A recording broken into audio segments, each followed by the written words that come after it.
Yeah, so he looks something like this, like that look. Okay, he didn't look like that, but y'all get that. Y'all see the picture. Hello everyone, I'm Manic and I'm at my parents' house right now, and I'm recording on my phone. If you're wondering why the background's all different and everything, but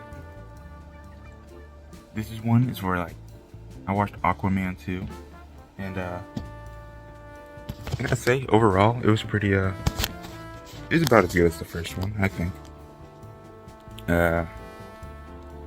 What was it? Yeah, it's about as good as the first one. I think I like the first one a little bit more, but overall, it was still pretty good. But alright, so I'm just gonna get into the notes. So we start off, we see Arthur. He has a baby. Like he has a baby. Like he had a baby with Mara, so they're over there. They're all living in the lighthouse with their parents, I think. Yeah, with Atlanta and the dad. So they're all just living in the lighthouse. He didn't get his own little lighthouse to, Aquaman lighthouse, or like take his baby. Can the baby breathe underwater? Oh yeah, the baby definitely can breathe. Why are they still? Why are they even living in a lighthouse? I don't even know. They got a whole kingdom and they're over here living in a lighthouse. That's actually crazy. But they could have like built their own lighthouse. I don't know. Okay. And then we finally get to see Black Manta again. You know, the ultimate jobber. Like he's a little better in this movie, but he's still like ridiculous. It's like, well, I guess it's not as ridiculous, but in the first movie it was ridiculous.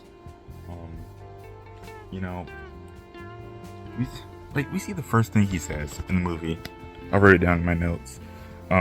He put, "Every day I don't fix my suit, Aquaman gets to live." Like Aquaman folded him, absolutely folded him the first movie. I don't know, he's acting like he did anything. Because when he got the suit, yeah, he got a few licks on Aquaman, but he had one fight with him, and then all throughout the beginning of the movie, he was getting folded, like this way and that. Like he was nothing. He was absolutely nothing. Like he got absolutely folded, but he wants to act all tough and all that stuff because I'm gonna get Aquaman because he killed my dad after we tried to rob a ship and kill all the people and like threaten all the people on board. But he's trying to kill my dad.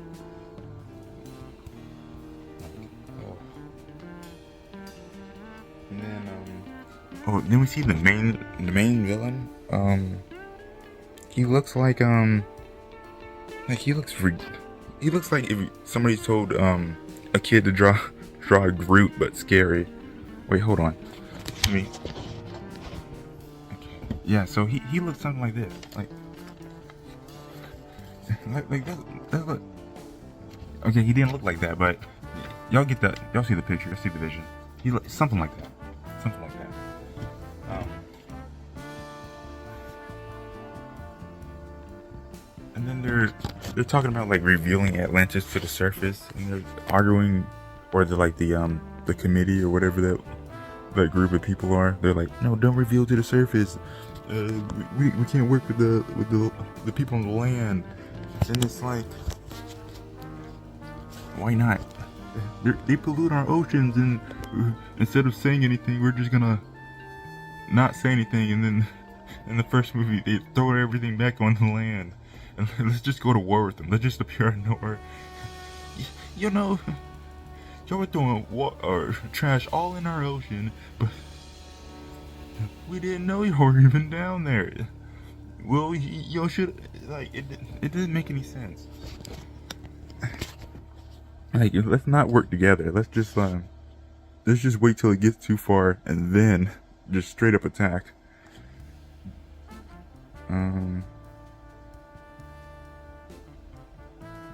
Okay, my next note. Okay, I was running with my note, man. I put, did the suits come with the tech? Hold on, let me move my My mic stand is a fan.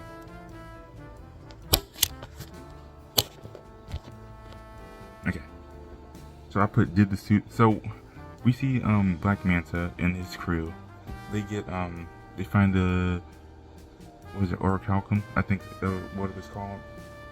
So they get all that stuff, and they go to like the yeah, they get all the machines, they get everything, and then all of a sudden they just have suits. Like, did the suits come with the stuff? Did evil Groot like leave them some suits? Like, y'all can't be evil unless you look fly. So put on these suits or our plan is over. It's like I don't know where they came from. All right, my next note. I put this was after the first fight from Manta. I put nice fight from Manta. He even tried to finish off Mera. This was after they got caught in the they were stealing from the vault for the orichalcum and everything. So I keep moving the camera, just leave it alone.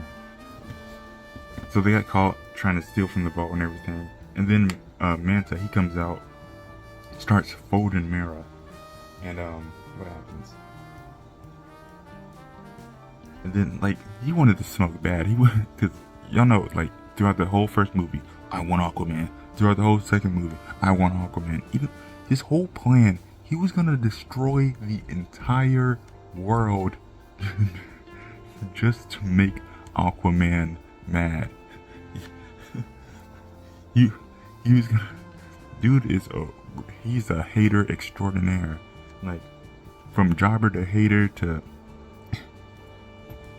I know he was like possessed by evil Groot, but might destroy. Yeah. But back to the fight. So yeah, he folded Mera, and then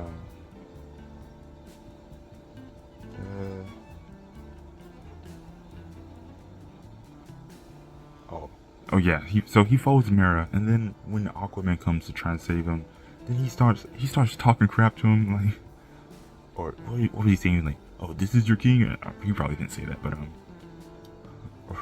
that's what whatever he was saying, he was talking crap, but like he says like nothing to his people. He's like all stoic, sitting there on his chair, like, but when Aquaman gets on the screen, he got everything to say.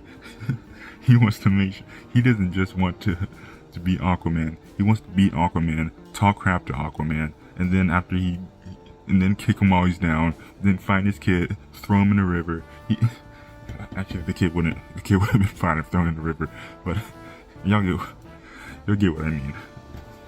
Throw his dad in the river. That'll do something. But yeah, he absolutely hates Aquaman.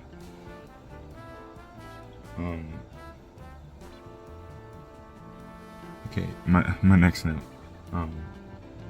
So for Orm, we see in the first movie, like at the end of the first movie, I thought it was gonna be like, they were trying to like kind of forgive Orm in a way. Like, we're gonna send you to prison, but like we're gonna talk. So I was thinking like maybe in the second movie he would have been like maybe not in prison or in some low security prison or something like that. They sent him to like the gulag. Like they got like what are Skelemen, whatever those people were, death dwellers. I don't remember, but Skeledudes beating him up every day, kicking him around, giving him 3 drops of water a day. I thought they were gonna like at least keep him out in Atlantis, but they had like a treaty or whatever. But the other dudes are like, yeah, just send him away. Like, they destroyed the dude, and he was in a desert. It wasn't even underwater. It was ridiculous. Like, I don't know what all that last bit in the movie was about, the first movie, but he did not mean it. He signed that treaty. He was like, no, it's my kingdom. And Atlanta was like, no. You're my son, but oh. Um. Okay. Another thing about when he was breaking into the to save Orm, like he got his little invisible suit and all that stuff, but the suit, it didn't have the head on it, but somehow his head was not still wasn't visible. So I don't, how did that even work? How did that how was his head not just floating around? And like I don't know how that was working. With the light like reflect up to his face, they probably got some nonsense to like make that work or whatever, but yeah, that didn't make any sense how. And not just that. Okay, like there is no way that they didn't know that Arthur broke him out. That the King of Atlantis broke the treaty and broke his brother out, because he at least like 3 people. Actually, not even just 3 people. Well, yeah, when he was breaking in, at least 3 people definitely saw his face. Because I'm not sure if he was killing them. I'd hope not. I hope he wasn't killing his people. If he was, he still would have saw him. Okay, so the first 3. If he killed them, okay, then they didn't see him. But he probably didn't. But at the end, when they were running to the water and everything, there's a whole group of people that saw him. Like, all those people, like, you're telling me you can't see your king from the back and then be like, isn't that King Arthur? Hold up. That long flowing hair, that build, is that our king breaking out his brother from prison? There's no way they didn't know that was him. Like nobody's built like him. It's just, like that, he broke that treaty and they have to know it, or those people are like, or they're just dumb. I don't know.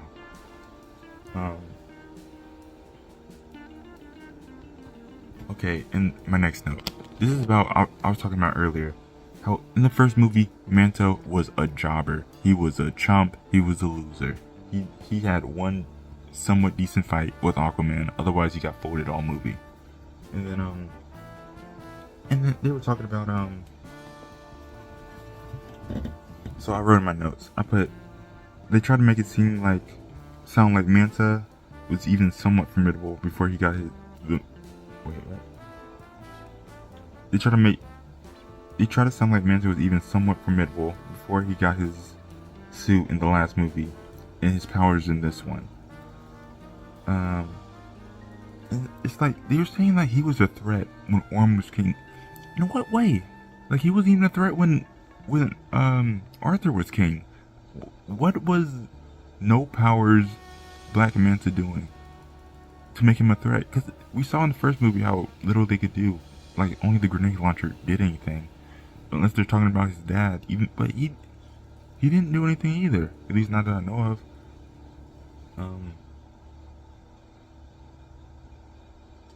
Yeah, it's like the only time he became somewhat dangerous is when he got his suit, and that was after Arthur became king. So how was he even somewhat a threat to Orm, a trouble for Orm? Like, how was he anything but a nuisance at most? There was nothing he could do. He was just a pirate. Like, it doesn't make any sense. They keep trying to talk him up all movie as if they didn't make him look like a clown in the first movie.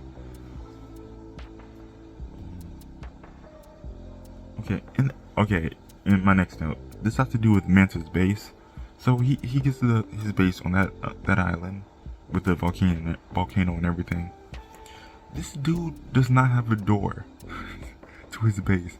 It's just open, and like he hears all these creatures skittering around. That sound like a cow, but whatever. Wild mutated horses and roaches and grasshoppers. He just has the thing open. Like we saw those grasshopper dudes. They could all just, if they just swarm in, he's dead. Him and his crew are dead. If those grasshoppers just like get a whiff of, I don't know, do grasshoppers smell? I don't know if grasshoppers smell, or what, however they find food. If they all get in, every single one of them are dead. Like, they almost took down Aquaman and Orm. Like, Black Manta's not gonna be able to do much. They got those machines, but I don't know if that's gonna do much when there's like 15 of them, or however many that was. Like just get a door, get a tarp, get something. Like, he just left it all open.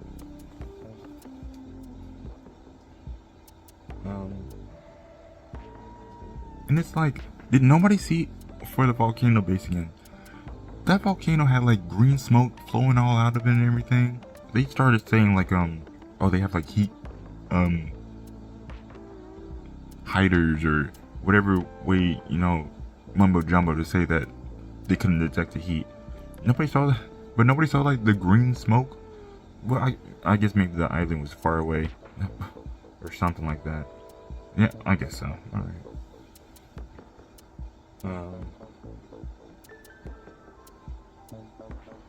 Oh, and then their little, Arthur and Orm's little, stealth mission to come in when they, they just walked into his base because he doesn't have a door or any type of security system other than a dude. Tom and Jerry, or, whoever those people's names are. So, that's their security system. One guy with no door, just against, Atlanteans, as if that's gonna do anything. But, so, when they, knock him out and everything, it is so loud. Like, when they hit him, like, they hear the tonk. They hear this, they're all in metal, so you hear the loud machine, and they're like, oh. And nobody hears it. They get, like, 3 different people, or, and they don't hear anything. And they just get away with it.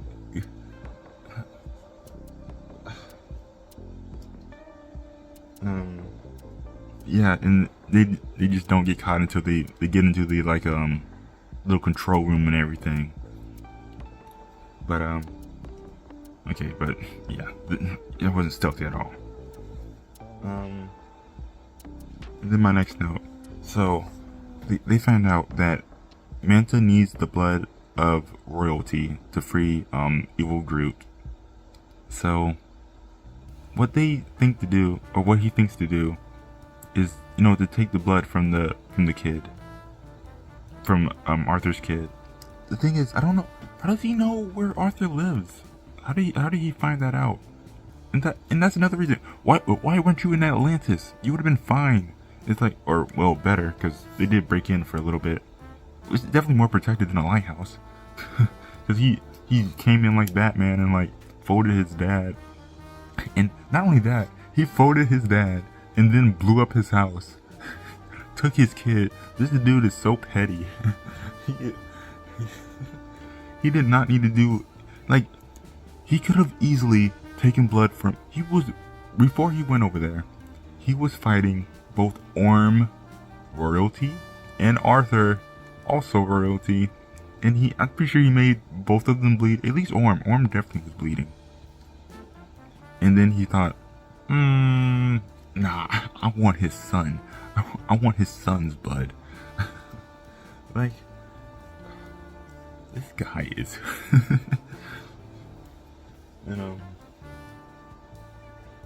yeah, like, he could have easily gotten the blood from either one of them.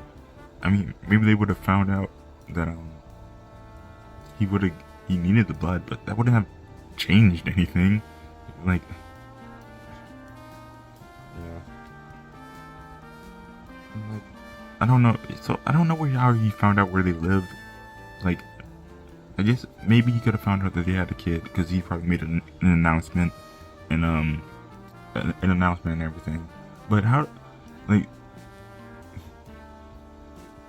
maybe he followed him home and found out about the lighthouse, but, yeah. Okay. And then my next note, I've been thinking about this for a while. I think this movie is trying to, like, say something about global warming. I'm not too sure, But I think there's like a, you know, like a deep hitting meaning, maybe a deep metaphor that about global about global warming for this movie. And I just wanted to know if y'all caught that or anything. But yeah, I think I might be wrong, but I think this is about global warming a little bit.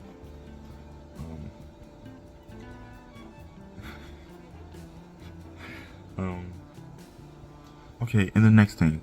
So, Manta is an absolute moron. So, we know Dr. Shin. Throughout the movie, like the majority of the movie, we see Dr. Shin. He's like, we see he is not with it. You can tell he's looking for like almost any way to get out of that situation. He does not want to work with Black Manta. He even tells Black Manta, pretty much tells him, he's like, if I were to leave, would you let me leave? It's like, and then Manta makes the dumbest decision. He lets Aquaman's baby ride with Dr. Shin. Like, in what universe do you think? You know what? How about I give, you know, the key to my plan to the dude who's like 5 seconds away from turning tail, running away, and working with my enemy. You know what? How about I let him have the baby? How about I let him have the key? And then it's like, and then of course he betrays him, but he does it in such a dumb way. He follows Black Manta all the way to the place, and then he switches the baby off with a bomb and tries to blow him up and everything. But you know what he could have just done? Just run away. It's like, what's he gonna do? Blow him up? The baby's in there, and then he won't get the blood because he didn't get it from Aquaman or Orm. It's like he's pretty much invincible after he put the baby in there. He's pretty much invincible unless Black Manta comes in, you know, tears the thing off and like gets inside. But he could easily like run away. Like he was good. He was fine. He made an awful play. Like, they're both just so dumb. I guess that's why Black Manta gave him the baby. He knew he's gonna do something dumb and not just run. You know, the most obvious choice: take the baby and run.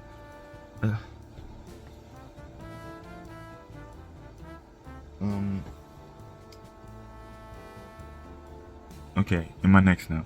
So we see Orm. So Orm isn't trusted, of course, because, you know, he tried to take over and become king of the sea, or, you know, whatever lame thing is called. But so he saves King Mirror's dad, or, you know, whoever he is, saves Mirror's dad, because in the beginning the Mirror's dad did not give him a gun. He just gave him an axe because he didn't trust him and all that stuff. So Orm saves him, and then he sees another dude. He takes the other dude's gun and like he gives it to Orm to like signify like, hey, we're tight now. I trust you and all that. But what about that dude? He doesn't have a gun now. What's he supposed to do? You gonna give him the axe? He doesn't have plot armor. He's gonna get folded so quick. Like, the dude's sitting there, he's like, what I do? Why don't I get a gun? Like, he didn't bring a spare or anything. Like that poor guy. Like, but okay. In my next note, I just realized I wrote that. So the dude's name's Necris. I'm not gonna call him Necris. And like, the evil Groot, that's his. Okay, yeah, I wrote that down. Didn't even notice, but yeah, his name's Necris. So my next note, I put evil Groot is like, so dude is the ultimate instigator. We see he's over here playing both sides. Orm picks up the staff, Arthur picks up the staff, and he's swimming around like, you heard what he said about you? He said your pants don't fit. And then he's telling Arthur, you heard what he said? He said you're not the rightful king. He said you're not even brothers. He says he doesn't understand why you wear jeans and go swimming. Why don't you wear board shorts? Like, he's over there playing both sides, being the ultimate instigator. It's like, yeah, that's all the dude does the whole movie. Dude is like, that's a superpower, instigation. It's, but then my next note. Okay, so Evil Groot. So throughout the whole movie, he instigates in Black Manta. He lets him know like, oh, you gotta get Arthur and work with me, and you get superpowers and all that stuff. He gets all those ice caps melted. Destroying the world. He superheats the environment. He what else does he do? He gets Manta to almost kill Arthur's kid. The infant. And then he does all that, and bro gets Spawn killed. Is that not? He does all that to get Spawn killed. He does all that, and then Arthur throws a trident, and then, like, the ultimate. See, that's why you gotta stick to instigating. He tried to bring. If he would have just not brought himself back, he could have just stuck with Black Manta. It's like all that work, and he just gets Spawn killed. That's ridiculous. Some people are just meant to coach, like stay on the bench.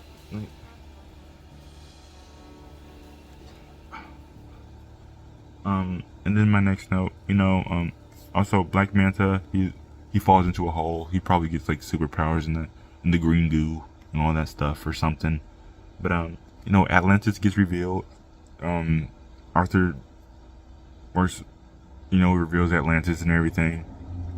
It's like, so I mentioned this in the first movie. Did Arthur just never said that he's Atlantean? What does he tell people? I don't know what he tells people. It's like, I guess it doesn't matter, whatever. But yeah, that's about it for the movie. Yeah, as I said before, it's pretty good overall. I give it like a 7 out of 10. Yeah, it's nice to see that Manta's not a super jobber in this movie. Like, he had to get some powers to not be a total loser. But yeah, the movie was pretty good, and that's about it. Bye bye.